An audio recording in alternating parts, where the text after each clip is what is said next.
Well, these are difficult times at the Bridge, where it's 7 months now since Chelsea managed a home win, and the tension at the club is reflected in tonight's team news. John Hollins drops Joe McLaughlin, whose transfer request was turned down yesterday, and David Speedie, whose instant response some 2 hours before the kick-off was also to talk of a move. Axed 2 is Nigel Spackman. In come Keith Jones, Kevin McAllister and Steve Wicks, who reached the final of this competition last season with Queen's Park Rangers. Top scorer Keith Walwyn successfully tested a damaged foot when York arrived at the ground, so the return of right-back Steve Senior is the only change from the first leg, when Tony Canham struck the goal which gave York their lead at the halfway mark in this intriguing tie. Tonight's referee comes from Sutton Coldfield, it's Maurice Robinson. So Chelsea kick off against the York City side, who've already accounted for second division Sunderland in the Littlewoods Cup.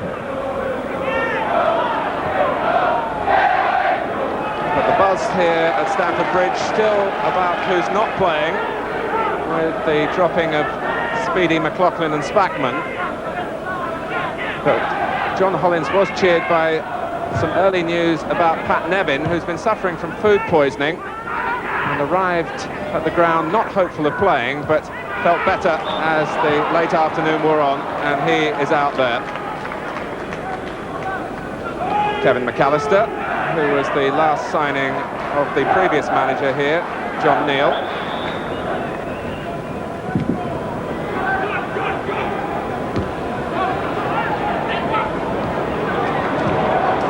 Touch from Nevin, and McAllister against Derek Hood. He got the ball away from him, good support away from Bumstead, and a cross that gives Leaning an early opportunity to show the quality in his handling. John Bumstead at the hub of that Chelsea move. Well, watching with interest in the crowd, you can see David Speedie. Canham, as Bumstead was trying to force a way through. Canham again. Here's Wood. McAllister again sitting wide on the touchline. Dixon calling for the early cross, and it's delivered too. And that's a super save by Andy Leaning. It looked as though it was going to loop over him. His colleagues rushed to congratulate him about it before setting their minds to the corner that has resulted. It was a very sensible cross from McAllister.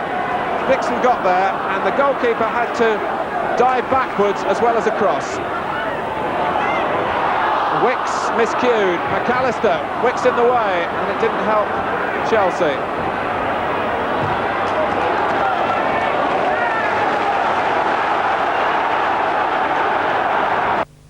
Picking up the tempo. McNaught. Oh!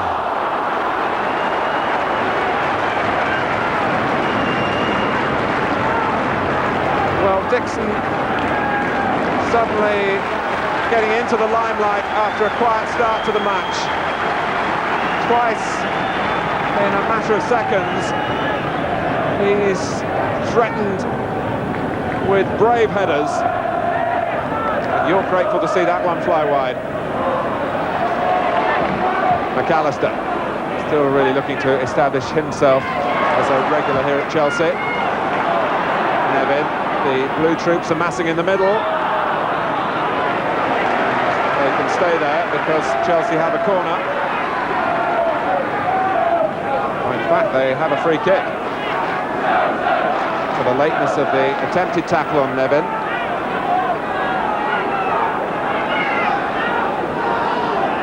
So it's the tall brigade, Rougvie, Dixon, Wicks, and Dixon.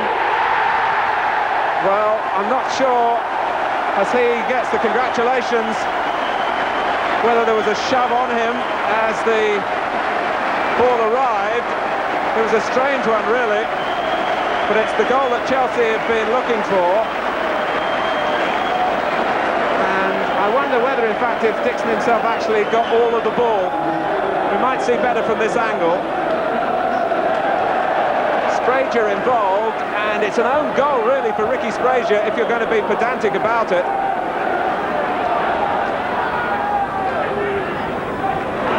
Nevin. He's dragged Sbragia out of the middle. Rougvie's cross. Dixon is there again, and in concentrating on getting his header down, he got really too much on top of that one, and Leaning was able to make the save. Again, Chelsea playing to their strengths really by getting their crosses in early.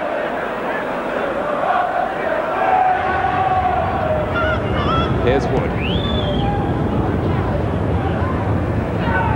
And Dixon not sure where it had dropped, and that was fortunate for York. Well, at least on aggregate, Chelsea have evened the count. The goal 7 minutes from half-time, caused by the presence of Kerry Dixon, but to my mind by the head of Ricky Sbragia. But York very much still in the tie, and they know that if they were to get an away goal in the second half, Chelsea then would have to get 3 by the end of extra time to win. So at half-time at Stamford Bridge, it's 1-0 on the night, 1-1.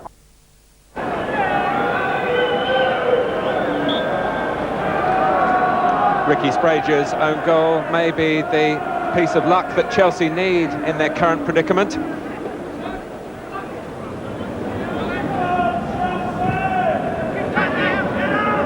Wicks beaten to it by Banton's flick, guided down by Dixon for Chelsea. Nevin pilfering it away from Steve Senior.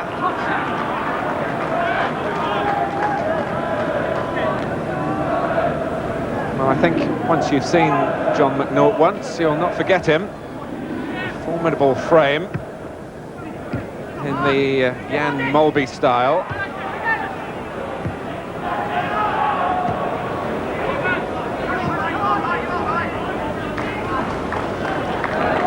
There's scarcely been a problem at Tony Godden's end so far. Whereas, apart from being beaten by his own player, Andy Leaning pulled off one of the saves of the season so far. And Dixon not troubled by the tightness of the angle. And a player of Kerry Dixon's type must never lose his essential quality, which is an appetite for goals. Not a sophisticated style, but an effective one when Dixon's on his game.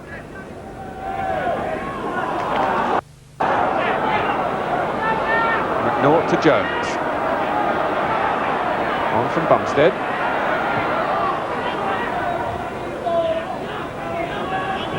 Here's Rougvie. Dixon trying to stay onside. York holding a square back line. Sbragia boots it away.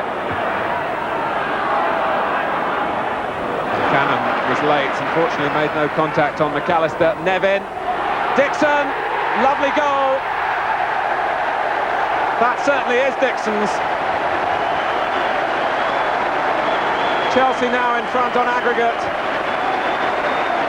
And the decision of John Hollins to have Pat Nevin moved infield from his usual berth wide on the right pays off, because it was Nevin's header as a central forward that paved the way for Dixon's goal. So, with 61 minutes gone, thanks to Dixon, it's 2-0 to Chelsea, 2-1 on aggregate. Well, now the third division side do have to take a chance or two. Try to get the likes of Gary Ford into the game. Pates trying to prevent that.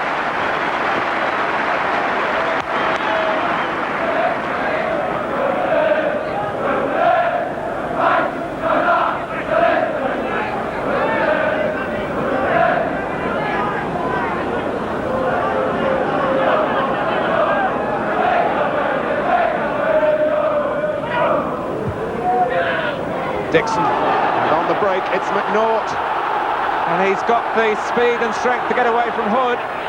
Faced by Leaning, McAllister has an open goal, McAllister scores, and Chelsea really are in the driving seat now.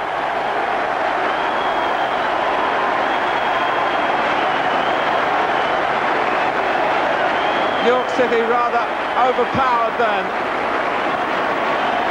by the strength initially of John McNaught. Hood had to come across as the covering defender and he couldn't stop him, but how about this for presence of mind from McNaught to see where McAllister was and give him the goal.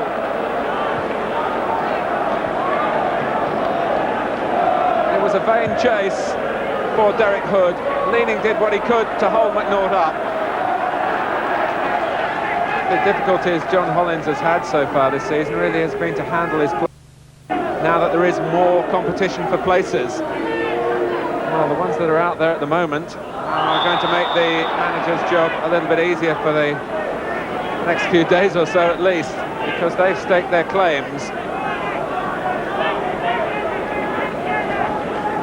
And I'm sure John Hollins will be delighted with the contributions of the likes of McNaught and McAllister. Bumstead, not too far away.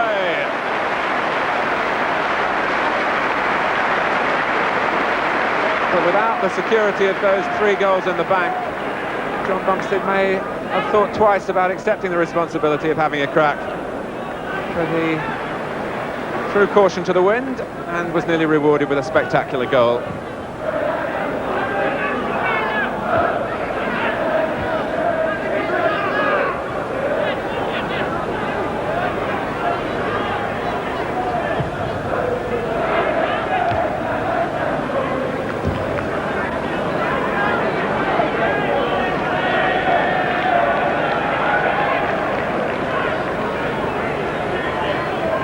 Jones, laid off by Nevin.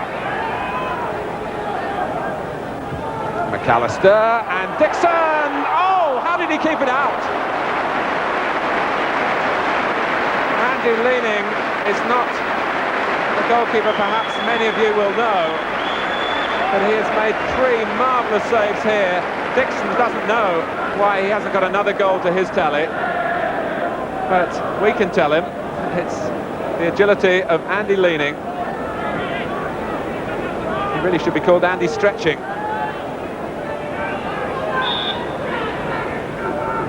Jones with the corner. Rougvie and Leaning claims it again as Pat Nevin was about to pull the trigger.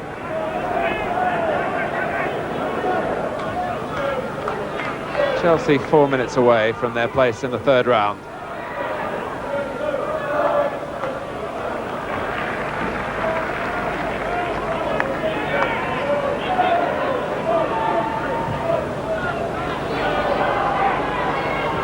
Hazard and Bumstead, the ball didn't run for him, he lost his balance and then regained it. And then Chelsea perhaps over-elaborating now, but Pickering and company are being run ragged in the final stages. And they are voicing their disapproval to the referee, Mick Pickering, being called out by Maurice Robinson.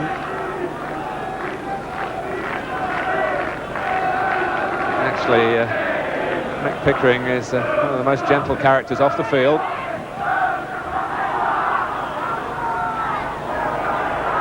Hazard. Oh, he has embroidered proceedings since his entry. Obstruction on McAllister. And Senior, who's been detailed since the substitution to try and curb the Scottish winger, finding it just as difficult as Hood did.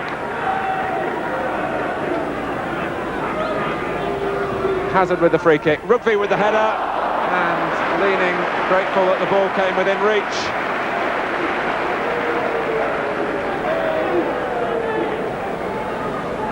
It's a very relaxed Chelsea now, and York standing and almost delivering another goal.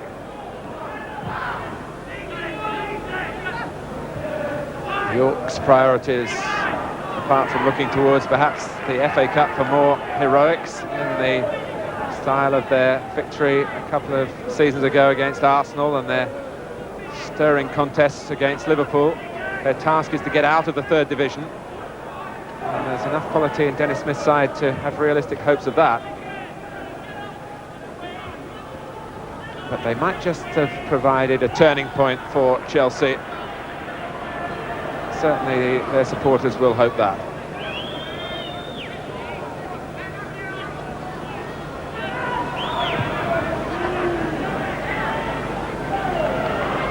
Butler. And Hood for Mills. With plenty of players forward as we move into injury time. Mackenzie with a cross, but it's been an untroubled evening for Tony Godden. It's been a happy evening for Chelsea, in particular for John Hollins. Picking the side tonight was no easy task. He certainly upset some of his senior players, but the team that he's put out have done him proud, particularly Kevin McAllister, who obliged with a goal and an impish performance down Chelsea's right-hand side. Kerry Dixon played his part, scoring one, pressurising Sbragia into an own goal.